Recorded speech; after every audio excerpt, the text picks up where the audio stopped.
la incorporación de la perspectiva de género en las políticas públicas es algo que no es fácil, ¿vale? Que no es fácil por toda una serie de cuestiones y esencialmente es porque partimos e intentamos, digamos, luchar con una desigualdad de carácter estructural, ¿no? Y esto es lo que vamos también a ver, ¿no?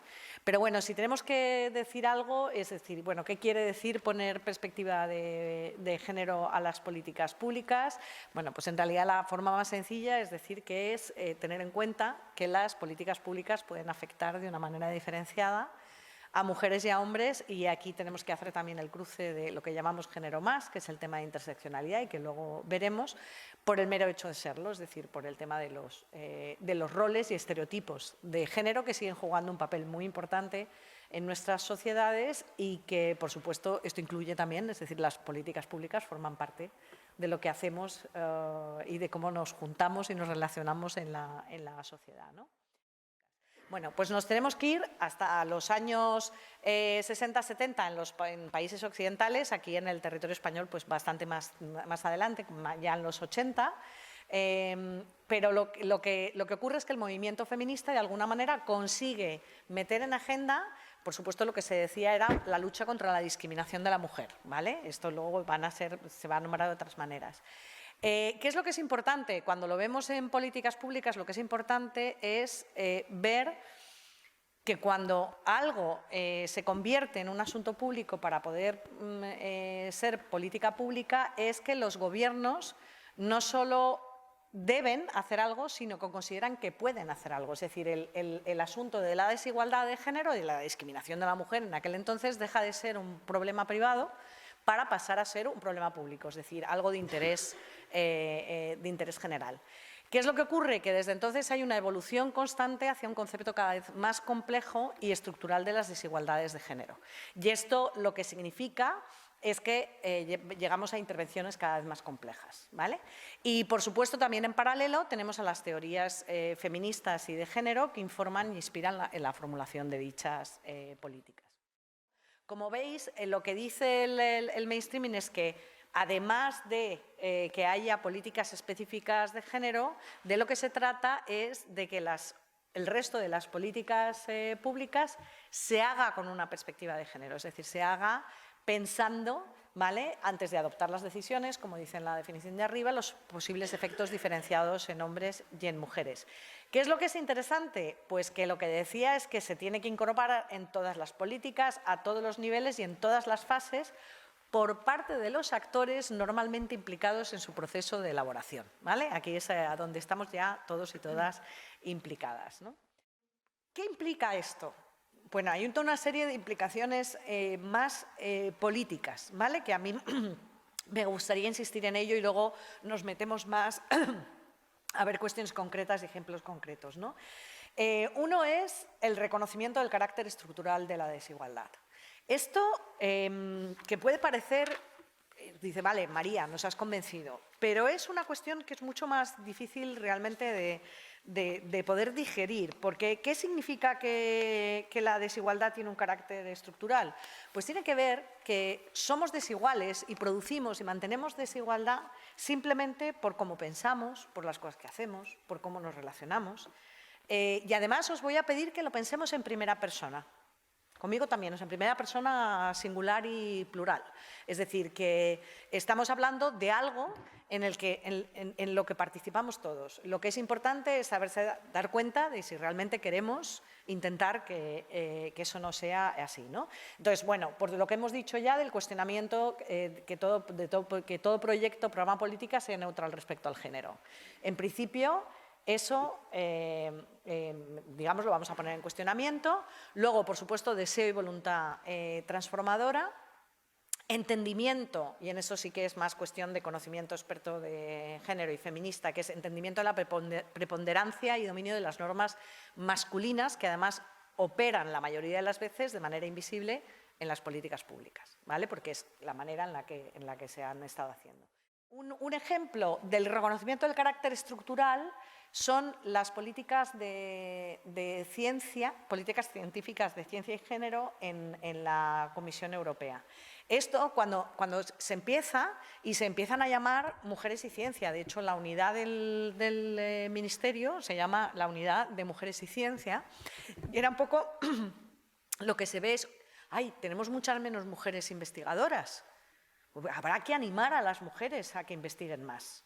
Y entonces esto empieza a ser así. Entonces se empiezan a buscar los datos y mira, no es un problema de las mujeres. El problema no reside en las mujeres y que las mujeres quieran o no quieran investigar. Es un problema estructural, ¿de acuerdo? Es un problema que el problema no está en las mujeres, sino está en las estructuras y en la concepción de la ciencia, en la concepción de la carrera académica, que hace que las carreras académicas de las mujeres investigadoras sean muchísimo más duras y con muchísimos más obstáculos y entonces se caigan mucho antes de esa carrera. Hay que entender y reconocer los estereotipos, que hay veces que es difícil de hacerlos. Hay veces que son más escondidos, menos escondidos, ¿no? Pues a lo mejor sí que podemos tener el estereotipo de, ay, pues sí, es que mi compañero me ayuda en casa, en los temas de doméstico, evidentemente ahí hay ¿vale? No hay nadie que ayudar. Y la idea, por ejemplo, de que los hombres que se ocupan de los hijos son padrazos, y las madres no son. Esto es, os digo, de hecho, el ejemplo que tengo es el análisis que hicieron unas colegas suecas en la Universidad de Luleå, que lo que hicieron fue analizar las entrevistas que estaban haciendo, entrevistas de selección y de promoción de profesorado. Y entonces, clarísimamente, vieron que cuando los candidatos hombres hablaban de su vida personal, sus hobbies y su familia, eso eran puntos a favor. Y cuando hablaban las candidatas mujeres de su familia, de lo doméstico y de tal, era puntos en contra. ¿Vale? O sea, que se nos juzga de manera diferenciada. O sea, que los estereotipos son muy, muy fuertes. ¿Vale? Tenemos que reconocer los privilegios. ¿Vale? Y esto es un muy buen ejemplo también sobre temas de interseccionalidad, para que entendamos. Merece la pena. O sea, está muy grande, pero es que yo creo que es interesante, ¿no? Es Michael Kimmel, que escribe un artículo en 2005 en el que dice que a menudo cuento la historia sobre una conversación de la que fui testigo en un seminario sobre teoría feminista. Nada sospechoso, ¿eh? Sobre teoría feminista en el que participé hace más o menos una década. O sea, esto debía ser de los años 90, ¿no? Y entonces dice así, dice, una mujer blanca explicaba cómo la experiencia común de opresión bajo el patriarcado las unía como hermanas. Todas las mujeres, decía ella, tenían la misma experiencia como mujeres. La mujer negra objetó ante un acuerdo rápido.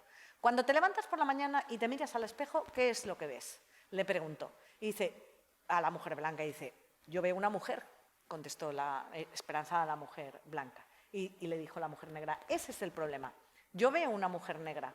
Para mí la raza es visible porque significa algo por lo que no estoy privilegiada en la sociedad. Porque tú eres una privilegiada respecto a la raza es invisible para ti. Es un lujo, un privilegio no tener que pensar en la raza en cada segundo de tu vida. Como era el único hombre, sigue diciendo él, en el seminario, todos los ojos se volvieron hacia mí. Y dijo, cuando me levanto y me veo en el espejo, confesé, veo a un ser humano, la persona genérica. Como hombre blanco de clase media no tengo clase, ni raza, ni género. Soy universalmente generalizable. Soy todos los hombres. Y la conclusión, fijaros qué interesante, es la idea de que el privilegio del privilegio es que los términos del privilegio se vuelven invisibles. Curiosamente, aprietas al design thinking y te lleva a una parte de gente que se dedica a género y diseño, y entonces me pareció fabuloso cómo tenían puesto cómo hay que hacer un análisis de sexo, que se refiere a las diferencias biológicas, de género, que se refiere a las actitudes y conductas de moldear y que moldean productos, etcétera, y a interseccionalidad, ¿vale? Pensar en términos de análisis de interseccionalidad. Lo tenéis ahí, pero, por ejemplo, ¿ves? Dice, pues si estás pensando en mujeres, si tienes que pensar en mujeres, ¿qué mujeres? Jóvenes, mayores, ricas, blancas, asiáticas, ¿vale? Si estás pensando en hombres y en mujeres, ¿estás pensando en heterosexuales o estás pensando también en gays, lesbianas o personas de género fluido? Bueno, todo este tipo de cuestiones y lo mismo con el tema de género y demás.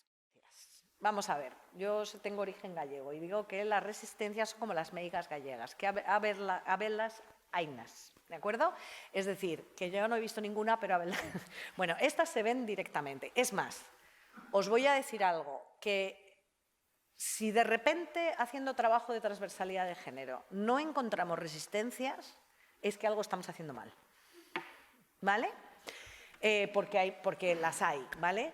Hay resistencias al cambio que nos permiten explicarnos el fracaso de las políticas de igualdad, la oposición al cambio, las resistencias al cambio en principio son también importantes. Por supuesto, si además se trata de que hay que reconocer privilegios y preservar el status quo, pues también va a producir resistencias, y todo el tema de las instituciones que tienen sus propias inercias, ¿vale? Y esto sabéis seguro todos y todas muchísimo, ¿no?